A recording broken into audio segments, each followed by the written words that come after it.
To my film and TV channel. Hope you're all staying safe and well. We've got a family film to look at today, which seems to be liked by the public, but not so much by the critics. But what do they know? Eh? We're going to look at something that's called If, which obviously is short for Imaginary Friend. Did you have one yourself? Let me know. 104 minutes. It's a U rating, so aimed, of course, at the younger audience. Is there enough in it for adults to watch? Well, I'll let you know. It's an American live action animated fantasy comedy, so a mixture of real people and animation, CGI, and written, produced and directed by John Krasinski. I do like John Krasinski, who's in it as well. The cast also includes Kaylee Fleming, Ryan Reynolds, Krasinski himself, as I said, Fiona Shaw, Alan Kim, and Lisa Colin Zayas, along with some voices for the animated characters Phoebe Waller-Bridge, Louis Gossett Jr. and Steve Carell. I'll let you find who's voicing who in this one. What's it about? Well, a young girl goes through a difficult experience, begins to see everyone's imaginary friends who have been left behind as their real-life friends have grown up. With neighbours' help, she goes on a magical journey. She certainly does. This is released on or around the 17th of May in the United States. Check your territory. I'm recording this on the 19th of May 2024, so any comments and scores or quotas at that date.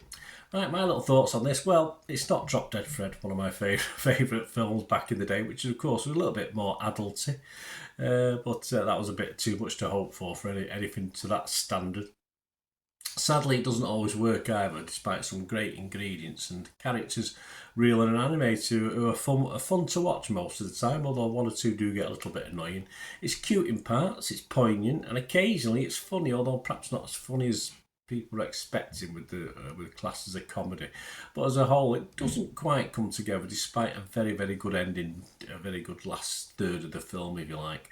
Our young lead, Kaylee Fleming, rarely misses her mark. She does very well in this, and there's a couple of films recently. I've done another a horror film with a young actor who's been excellent, but Kaylee Fleming is excellent as well, and stand out until that final third of the film, where of course the film actually kicks into gear a little bit and takes some of the emphasis off Kaylee, but she does a good job. Its aim, I think, unashamedly, is at a younger audience, which is fine, but certain parts, I just have a feeling they could zone out a little bit if they're watching this in the cinema. Of course, if they're watching at home, it's not too bad, but yeah, so it just tries to not overcomplicate things, but it makes a simple plot, and it just gets a little bit raggy at times, a little bit confusing. But when it works, it's very good, and it's very good for grown-ups as well. It's a shame this could have been a memorable family film, I think, instead of just another okay one. Just certain little elements missing from it.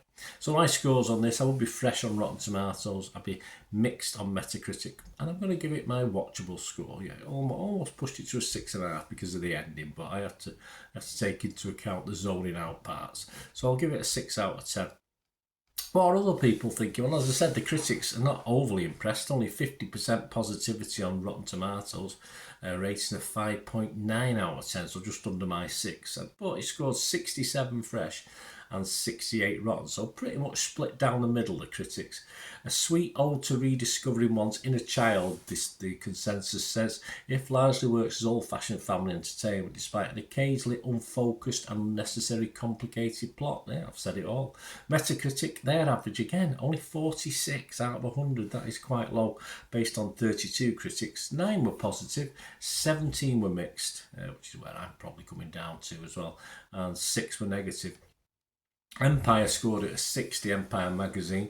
Far from perfect in its execution, but once If hits its stride, Reynolds and Fleming keep this emotional adventure entertaining enough. I think the word hits its stride is the one we have to concentrate on. But as I said, the audience like it, which is fair enough. Rotten Tomatoes audience 4.3 out of 5. 87% positivity, and we always have a look at Internet Movie Database, don't we? Internet Movie Database, over 3,200 scores and reviews, and this has stayed steady over the last few hundred reviews that have been posted. 6.8 out of 10, so a lot more liked by the public than the critics. There you go, guys. Let me know if you get a chance to watch this. Let me know what you thought. It'd be great to hear from you. Please, if you are new to the channel, push that subscribe on, push the bell notifications. Everything film and TV, of course, reviews like this, information vlogs, series reviews as well. Great to have you on board. Great to have your comments, of course. You can follow me on all the various social media things I'm on. I've got the same address on X and TikTok at Bernard_Deneen, where I put things on there. And I'm on Facebook at Bernard as well, although I am reaching my friend maximum, but I seem to be hovering around there, so there's still room for a few more.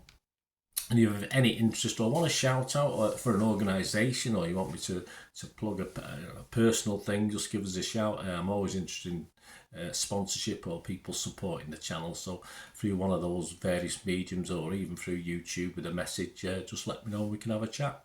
Thanks for watching, guys. Until we meet again, well, that's one thing, don't I? Please stay safe, everyone. Bye for now.